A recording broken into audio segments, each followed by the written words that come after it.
Salut, te voici actuellement sur la chaîne YouTube de Snapstar. Sur cette chaîne, tu retrouveras tous les plus gros clashs de Snapchat et tous les plus gros buzz du moment. N'hésite surtout pas à t'abonner et à activer la cloche des notifications pour ne rien rater du contenu exclusif de cette chaîne. Et oui, sur cette chaîne, tu retrouveras des avant-premières et du contenu qui n'est disponible nulle part ailleurs. Sur ce, je te laisse avec la vidéo, bon visionnage. Comme vous avez pu le remarquer en regardant le titre et la miniature de cette vidéo, aujourd'hui nous allons principalement parler de Sarah Frézo. Vous devez certainement tous la connaître. Sarah, c'est une influenceuse très populaire qui s'est fait connaître en participant à de nombreux programmes de télé-réalité. Comme vous le savez, Sarah est une femme qui a un très fort caractère et elle n'hésite pas à prendre la parole lorsque quelque chose ne lui plaît pas. Dans cette vidéo, Sarah a décidé de parler des hommes qui vont voir à droite à gauche alors qu'ils sont en couple. En effet, la fraise n'a clairement pas du tout mâché ses mots et elle a clairement visé Ahmed et ses autres ex. Je vous laisse sans plus tarder avec son coup de gueule et si vous voulez en savoir plus sur la sorcellerie dans la télé-réalité, rendez-vous dans la description de cette vidéo.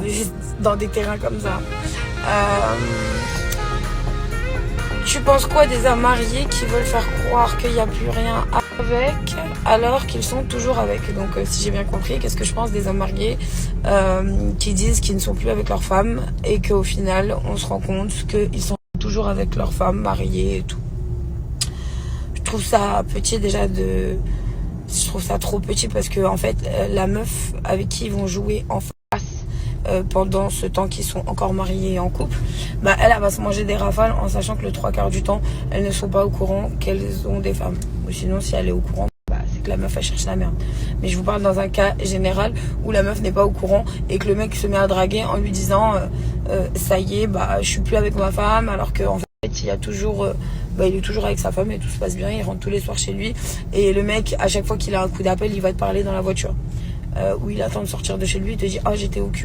Qu'est-ce que je pense de ces mecs là? Je pense que arrivé à un moment donné, et là je vais partir vraiment sur un regard lointain, à un moment donné, et là je vais parler aux mecs en question, les gars posez-vous les bonnes questions. Si vous n'êtes pas heureux avec vos femmes, c'est vrai que des fois ça fait mal au cœur de lui dire c'est terminé, ça fait très très mal, mais des fois vaut mieux savoir ce qui est bon et ce qui vous rend heureux, elle et vous, que de la tromper au fur et à mesure du temps toute l'année en fait. Parce que je pense qu'elle va souffrir 2 fois plus. Personnellement, moi, demain je suis mariée, j'apprends que mon mari me trompe. Non, en fait c'est qu'il y a un problème dans mon couple, c'est qu'à un moment donné il y a des choses qui ne vont plus, faudrait se poser avec vos femmes et discuter de ce qui va, ce qui vous va plus, pour vous sentir comblé dans votre relation. Mais de jouer de 2 personnes qui est votre femme et une demoiselle que vous allez draguer en lui faisant croire que vous n'avez pas de vie commune avec quelqu'un, c'est malsain parce que en soi vous avez 2 femmes qui souffrent en fait.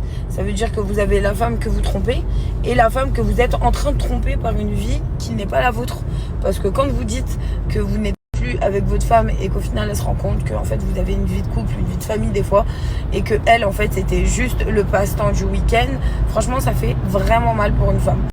Donc moi de ces mecs là, j'en pense que c'est des mecs complètement perdus et qui n'ont pas assez les cojones pour dire stop à leur femme, parce que le 3/4 du temps soit c'est un pilier pour eux, soit il y a trop d'informations pour eux et ils ont peur que si ils les lâchent en pleine route, c'est risque et péril. Ils risquent de le payer très très cher. Surtout quand ça rentre dans les mariages avec des biens en commun et plein de trucs comme ça. Si la femme se sent délaissée, forcément une réaction de cœur, tu fais la mauvaise. Mais voilà, je pense que c'est tout simplement des hommes qui sont complètement perdus. Après, attention, il y a des charros aussi, entre guillemets. Il y a des mecs qui aiment la femme, c'est incroyable, ils peuvent pas s'empêcher d'avoir une femme dans leur vie. Mais voilà. Pour moi, je pense que c'est des mecs qui sont complètement perdus et qu'à un moment donné, ils n'ont pas les cojones pour dire stop à leur femme, parce qu'ils savent que perdre leur femme qui a été là du début jusqu'à la fin pour eux, c'est perdre quand même un pilier de leur vie. Et des fois, c'est pas le top niveau avec leur femme à la maison, que ce soit caractèrement parlant, que ce soit sexuellement parlant, que ce soit ce que vous voulez. Ils se forcent à rester parce qu'ils se disent c'est mieux, c'est la sécurité. Mais n'oubliez pas qu'il y a un être humain derrière et que vous blessez certaines personnes en faisant ça. Voilà ce que je pense. C'est petit, c'est merdique de tromper quelqu'un. Si les choses ne vont plus dans votre couple, évitez de faire du mal à la personne que vous allez rencontrer en lui racontant vos bobards et évitez de faire mal à la femme avec qui vous êtes. Si vous la respectez un minimum. Voilà, tout simplement. Donc des gros connards entre guillemets, mais je pense qu'ils ne savent pas, ou après voilà, hein, c'est mon point de vue personnel, hein. C'est mon point de vue personnel. Et comme ça peut arriver aussi qu'il y a des femmes mariées qui trompent leur mec, hein. C'est pareil. C'est pareil, les meufs, faites pas ça. Parce que vous pouvez blesser un homme à un point que vous vous rendez même pas compte. Ça veut dire qu'à un moment donné, la vérité, hein, moi qui ai été maintes et maintes fois en couple, la discussion, c'est vraiment le truc qui peut sauver votre couple. Ça veut dire que n'ayez pas de tabou avec votre moitié. S'il y a un truc qui vous manque dans votre relation, parlez-en. S'il y a un truc qui ne va plus dans votre relation, parlez-en. Ne laissez pas la vie faire, parce que faut savoir que toutes les tentations sont à tous les coins de rue. En descendant de chez vous, en étant en voiture, enfin la tentation est partout, que ce soit femme ou homme. Et si vous êtes dans un moment de faiblesse, s'il vous plaît, si vous respectez un minimum la personne que vous avez en face de vous, et que vous la portez dans votre cœur, et que c'est à quelqu'un qui vous a apporté un plus grand bien dans votre vie, ne faites pas des choses comme ça. Vous risquerez de la détruire, vraiment. Donc voilà, moi c'est mon petit point de vue. Je pense que c'est des gens qui sont mal conseillés ou engrenables des fois. Parce que faut savoir aussi, les amis jouent beaucoup dans ce truc-là. Parce que quand vous avez un mari et que vous avez des potes à lui, c'est la bringue toute l'année, et qu'il est en train de ken des meufs toute l'année, et qu'il appelle votre mec, et que votre mec, il est dans une relation sérieuse, posée. Ouais, c'est vrai, ça donne envie. Bah, c'est la jalousie des gens, en fait. Le mec qui va être célibataire et qui va voir son pote archi bien posé, trop bien dans sa relation de couple, il s'entend trop bien avec sa meuf, et ben forcément il va vouloir tout casser.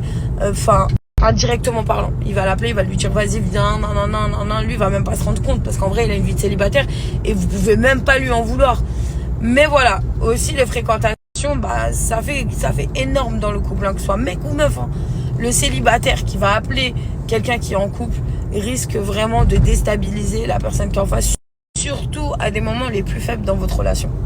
Et faut savoir qu'il y a toujours un moment où vous êtes en down, dans le sens où vous êtes embrouillé avec votre mec, et que voilà. C'est pour ça que moi j'ai une règle en couple, la vérité, et si elle n'est pas respectée, le 3/4 du temps ça m'énerve. Quand vous embrouillez avec vos femmes ou vos hommes, ne quittez jamais le domicile conjugal. Ça veut dire que t'as envie de t'énerver, tu veux dormir dans le salon, dors dans le salon. Mais les actions là où tu sors de la maison et que tu commences à prendre ton téléphone, appeler une de tes ex, ou une des meufs qui te fait plaisir, ou un mec qui te fait plaisir, ou ton ex, non, mauvais mood, bad way, non, ça faut le bannir vraiment de votre vie. C'est pour ça qu'il ne faut jamais quitter le domicile conjugal en tant qu'embrouille. Personnellement, moi je suis comme ça. Ça veut dire que voilà, viens, on se parle pas, dors dans le salon si t'as envie de dormir dans le salon, mais vraiment ce que je vous conseille, c'est de crever l'abcès et de discuter, même s'il faut crier, hein. Discuter vraiment, faut crier, tu vas crier quoi, 30 minutes, 40 minutes, tu vas être fatigué, et après tu vas parler, ça va redescendre. Et il y a pour certaines personnes qui ont un caractère différent, laissez-les redescendre et ayez une bonne discussion d'adulte. Voilà, avec le temps j'ai appris, je vous jure, avec toutes mes ruptures, tous mes mariages comme on dit, j'ai appris énormément de choses. À chaque relation j'ai vu une évolution sur moi qui était incroyable. Par exemple, la jalousie, c'est quelque chose que j'ai énormément banni de ma vie, parce que je me rendais compte que c'est moi que ça rendait malade en fait, et ce qui arrivera devra arriver en fait. Vous avez beau être jalouse, vous avez beau faire des crises, vous avez beau péter les plombs, plus vous allez enfermer la personne, plus ça risque d'arriver.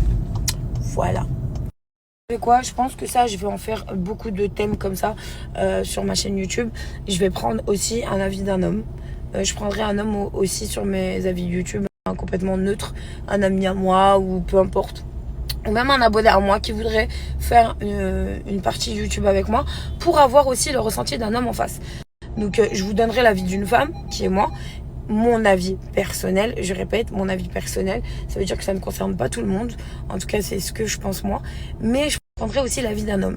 Je pense que c'est cool d'avoir les deux versions, et ça va vous permettre aussi, vous, à vous placer dans votre relation. Par exemple, si vous êtes dans ce cas de figure-là, ça va vous permettre de pouvoir vous en sortir, et de aussi vous poser les bonnes questions. Parce que c'est vrai que la faute est très grave, mais pour moi, la remise en question doit être des deux côtés. Dans le sens où, qu'est-ce que j'ai fait dans ma relation de mariage ou de couple qui a fait que, et l'autre côté, pourquoi j'ai fait ça. Voilà. Vous aurez plein de trucs comme ça. Est-ce que ça vous tente ou pas? Faites-moi un retour sur cette vidéo. Écrivez-moi en bas, comme ça je mets un peu vos réponses. Mais vraiment, je ferai beaucoup de choses. Merci à toi d'avoir visionné cette vidéo et n'hésite surtout pas à nous donner ton avis dans l'espace commentaire. Sur ce, on se retrouve dans une prochaine vidéo dans laquelle il y aura de nouveaux buzz.